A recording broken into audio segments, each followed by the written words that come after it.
علیکم۔ کراچی کے اندر last time جو ہے ایک دن پہلے ایک قتل ہوا جس کے اندر ایک شخص مارا گیا۔ سٹریٹ کرائم کی یہ واردات ہے جس کے اندر ایک شخص مارا گیا جو کہ پڑھا لکھا نوجوان تھا، ٹھیک ہے۔ تو لیکن پاکستان کو پڑھے لکھے نوجوانوں کی کوئی ضرورت نہیں ہے، اصل میں پاکستان کو سٹریٹ کرائمز کرنے والے لوگوں کی ضرورت ہے۔ وہ باقی اور زندہ رہتے ہیں، جو شریف انسان ہیں وہ مرتے رہتے ہیں۔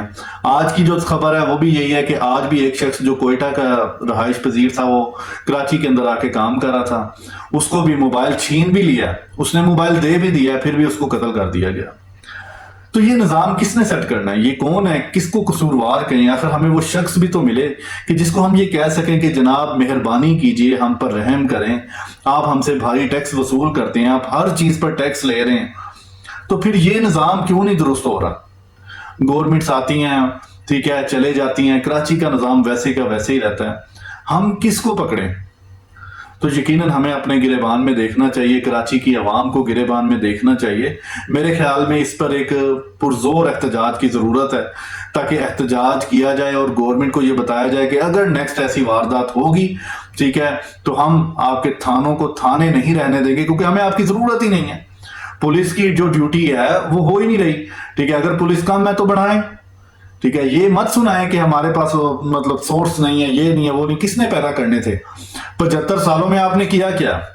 آپ کیا پیدا کر رہے ہیں سوائے آپ کی انکم جو آپ نے دولت بنائی ہے اس کے علاوہ کیا بڑھایا آپ نے پاکستان میں؟ تو رحم کی بالکل بھی کوئی گنجائش نہیں ہے ان لوگوں کے ساتھ جو ہمارے اوپر بیٹھے ہوئے ہیں۔ یہ لوگ رحم کے قابل نہیں ہیں۔ اب ان سے صرف یہ چیز لینی ہے کہ آیا کہ آپ نے ہمارا کام کیوں نہیں کیا، سمپل فارمولہ ہے، ٹھیک ہے۔ اگر کوئی کر سکتا ہے تو ٹھیک ہے، باقی یہ ہے کہ اگر ہم ساتھ ہیں تو سب کچھ ہمیں ملے گا، اگر ہم علیحدہ علیحدہ ہیں تو ہم ایسے ہی ذلیل و خوار ہوں گے جیسے آپ ہم ہو رہے ہیں۔ باقی میں یہ بات کہنا چاہتا ہوں کہ ایک قتل جس کو بہت ایزی لے لیا جاتا ہے، ہماری گورنمنٹ تو اس کو خیر پوچھتی ہی نہیں ہے، ٹھیک ہے، یہ کوئی ایزی فنکشن نہیں ہوتا۔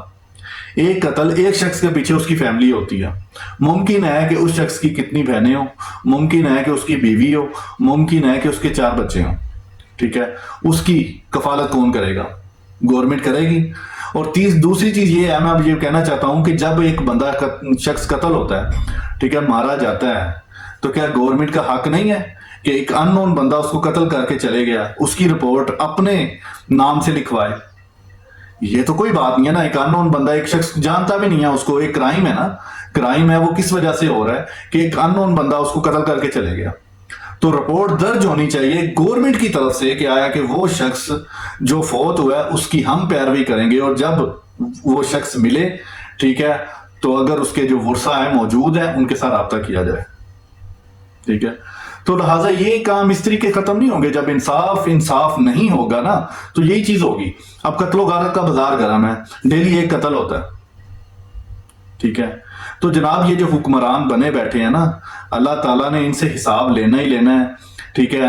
ہمیں یہ بے شک حساب نہیں دے سکتے، ہمارے بہن بھائی قتل ہو رہے ہیں، ہماری ماں بیٹیاں رول رہی ہیں، ٹھیک ہے، یتیم ہو رہی ہیں، مسکین ہو رہی ہیں، کما کے دینے والا کوئی نہیں ہے، خوار ہو رہی ہیں، لوگوں کے گھروں میں جا کے مانگ رہی ہیں، لوگوں کے گھروں میں کام کر رہی ہیں، ٹھیک ہے۔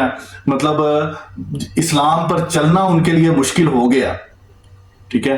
اگر وسائل موجود ہوں گے تو ہی اسلام پر چلا جائے گا نا، ٹھیک ہے۔ ظاہر سی بات ہے ایسی مجبوریاں پیدا ہو جاتی ہیں کہ جس سے انسان ڈگمگا جاتا ہے، گھبرا جاتا ہے، صبر کا دامن چھوڑ جاتا ہے۔ انسان ہے، ڈگمگا جانا کوئی بڑی بات نہیں ہے۔ اللہ تعالیٰ سب کو طاقت دے، اللہ تعالیٰ سب کو صبر دے، اور اللہ تعالیٰ جو یہ حکمران ہم پر کر رہے ہیں ان کا اجر ان کو اسی دنیا میں دے، تاکہ ہم ان کا اجر ہم اپنی آنکھوں سے دیکھ سکیں، اور اوپر بھی اللہ تعالیٰ ان کے ساتھ وہی حشر کرے جو یہ اپنی عوام کے ساتھ کر رہے ہیں۔